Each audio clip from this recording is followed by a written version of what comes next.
Thanks very much for being here. What I consider to be a subject of enormous consequence that needs a lot more discussion. I'm delighted that Congressman Keith Ellison, co-chair of the Progressive Caucus, is here as well, and I want to thank Raul Grijalva, the other co-chair of the Progressive Caucus, who is a co-sponsor but could not be here this morning. I think there is very little doubt that our criminal justice system is broken and in need of major reforms. I would hope that every American appreciates that it is a national tragedy that the United States of America today has more people in jail, over 2 million people, than any other country on earth, including China, a communist authoritarian country with a population 4 times what we are. It is also important to note that a disproportionate number, significantly disproportionate, of those who are in jail are black and Hispanic. We have got to do everything that we can as a nation to end that reality of locking up so many people, and we have got to do it as rapidly as possible. The number of people who have been incarcerated in our country has quadrupled from about 500,000 in 1980 to over 2 million today. That is unacceptable. It makes no sense to me that the United States of America has more jails and prisons than colleges and universities. As a nation, our goal must be to do everything we can to create the conditions that prevent mass incarceration. Latest study that I have seen shows that 69% of African American males who drop out of high school end up in jail. What a tragedy.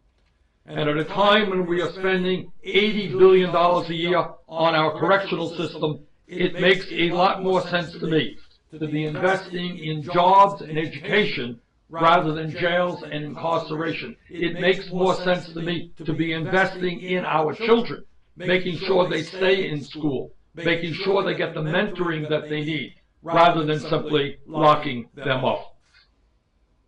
In my view, we need bold changes in our criminal justice system.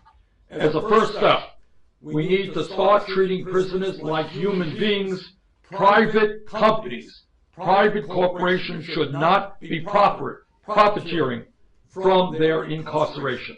Our emphasis must be on rehabilitation, not incarceration and longer prison sentences. In that regard, the basic decisions regarding criminal justice and public safety must be the responsibility of the citizens of our country and not the investors in private corporations. In my view, corporations should not be allowed to make a profit by building more jails and keeping more Americans behind bars. We have got to end the private profit system in jails that are so dangerous to our country. It is unacceptable that companies like Corrections Corporation of America and the GEO Group are spending tens of millions of dollars lobbying members of Congress and state legislatures all over this country to keep more Americans behind bars for longer and longer sentences. That has got to end. The profit motivation of private companies running prisons works at cross purposes with the goals of criminal justice. Further, study after study has shown that private prisons are not less expensive, they are not safer, and they do not provide better outcomes for either the prisoners or the state. Criminal justice and public safety are, without a doubt, the responsibility of the citizens of our country, not private corporations. They should be carried out by those who answer to voters, not those who answer to investors. The bill we are introducing today, the Justice Is Not for Sale Act, eliminates federal, state, and local contracts for privately run prisons within 2 years. But while we must end the private for-profit prison racket, we must also address the harder question of responsibly reducing the prison population. And that is why this bill will also reinstate the federal parole system. And by doing this, we will provide a real incentive for prisoners to engage in good behavior and get out of prison sooner. So bottom line here is we need major reforms in our criminal justice system, making sure that corporations are not profiteering from the incarceration of fellow Americans is an important step forward. And with that, let me introduce Congressman Keith Ellison. Well, let me say I'm honored to be standing here with my good friend Senator Bernie Sanders in connection with this excellent piece of legislation. I have long believed that public safety really is a core function of government and therefore should not be privatized and should remain within the public control. There should never be a moment when recidivism is part of a business model as opposed to something that we're trying to stop and prevent. You know, the private prison industry, the private prison corporations spend millions of dollars each year lobbying for harsher and harsher sentencing laws and immigration policy that serves their bottom line. Their lobbying has worked. Taxpayers pay $80 billion a year to lock up 1 out of every 99 Americans more than any other country in the world. High incarceration rates aren't just expensive, they destroy families. 2.7 million children in the United States have a parent in jail. What does that mean? That means a breadwinner is not there for that child. In the case of black children, there are nearly 8 times more likely than white children to have a parent in jail. You want to talk about income inequality and gaps in employment and income and education? We have to talk about this. The relationship between law enforcement and communities they serve has reached a crisis point. We must restore trust. One of the main ways to do that is make the public interest paramount in incarceration decisions, not the profit motive.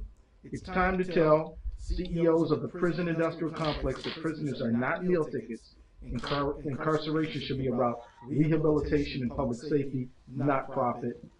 And our bedrock principles of liberty and justice demand reforms in this bill. And let me just say, look, our country is dedicated to the idea of liberty. That is a principle upon which the American experiment is based. And if you take liberty away from a person, it ought to be for a good reason, and it ought to be for one reason only: justice, public safety. Justice, and to combine with public safety. It should never be because it is profitable to do so. So with that, this is an excellent piece of legislation, and I look forward to restoring incarceration, which is depriving Americans of their liberty, sometimes for good reason, but to restoring the motive being justice and public safety, not profitability. Thank you. I have a quick question for both of you, if I may. First of all, Senator Sanders, why are you focusing on this particularly rather than, say, sentencing reform, where there seems to be more bipartisan support? I personally will be focusing on comprehensive criminal justice reform. This is one important part, and I think we can bring a number of people together around this issue. But you're right, this is a much broader issue. In this bill, by the way, is the restoration of the federal parole system, which does deal with your question. Right now, as I understand it, prisoners are ending up serving about 85% of the time that they were sentenced to. That's a pretty high number. And I think what we want to do throughout criminal justice, in the sentencing process and in the parole process, is to give flexibility to people to say, well, you know what, this guy really is making some progress. He really has remorse. He really has rehabilitated himself. He really is getting an education. We think he's going to go out and get a job. We want to allow that flexibility rather than forcing the system to keep people in jail a lot longer than they should, or sentencing them to jail without the flexibility to take circumstances into account. So your question is a good one, Nicole. Can I just ask Congressman one quick follow-up as well, which is that a lot of what Senator Sanders has been talking about chimes with many of the issues you've been fighting for some time. As far as I'm aware, there has been a single endorsement from Congress for the Senator's presidential campaign. Do you think more will come from the Progressive Caucus? Why do you think the Progressive Caucus has been slow to get behind this, faster to get behind, say, some of the sorts of things? First thing to understand is that Senator Sanders is our brother. He's a member of the Progressive Caucus. We're very proud of him, and we're cheering him on. These kind of political considerations should be done with care and consultation, and I'm not at liberty to discuss those conversations, but you can rest assured they're happening. Two questions. Have you gotten any assurances from anyone on the Judiciary Committee that they would try and move this forward? And then, secondly, are there any other criminal justice bills that you plan on co-sponsoring, like the Redeem Act or anything else that? Actually, no, we don't have any assurances, but I will be talking to members of the Judiciary Committee, including several of you. And in terms of water issues, I will be meeting with Congressman Bobby Scott, who is the author of a major piece of legislation, to see how we can better work together. But get back to the first point. We have no illusion. I'm not here telling you this is the end-all of criminal justice reform. It is not. There is a whole lot of work that has to be done. But this is an issue that, in fact, I think we can bring about some bipartisan support. It makes very little sense, I think, to any American, whether you're conservative or progressive, that we have more people in jail than any other country, that it is so much less expensive to put kids into schools, to provide job opportunities, than to lock them up. Locking people up not only destroys lives, and as the congressman indicated, destroys families, kids, wives, but it also is very, very expensive. So I'm glad that more attention is being focused right now on the need for comprehensive criminal justice reform. And I would hope that we'll have strong support to make sure that corporations should not be profiteering off of the incarceration of fellow Americans. Can I add something here? So I'm here because I want to join with Senator Sanders in driving a national conversation, right? Believe me, before we will get to a point of legislation, I believe that is true. But before we get to that point, we have to really start this conversation and get Americans talking to each other about, is this explosion in incarceration a good idea? Is this good for our country? Or is it not good for our country?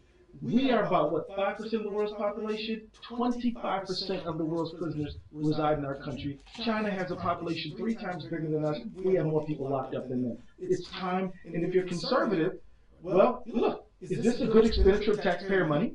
And if you're progressive like we are, is this a good expenditure of human talent? The fact is, there's a lot of reasons to get together and drive this dialogue. Yes, ma'am. Given the speed at which the slowness that correctional agencies have implemented reforms in the past, I was wondering if you could explain how this will be implemented in just a few years.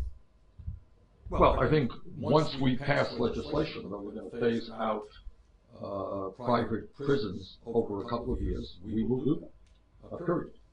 I think, as Congressman Ellison just indicated, there is growing concern in this country about a very, very broken criminal justice system.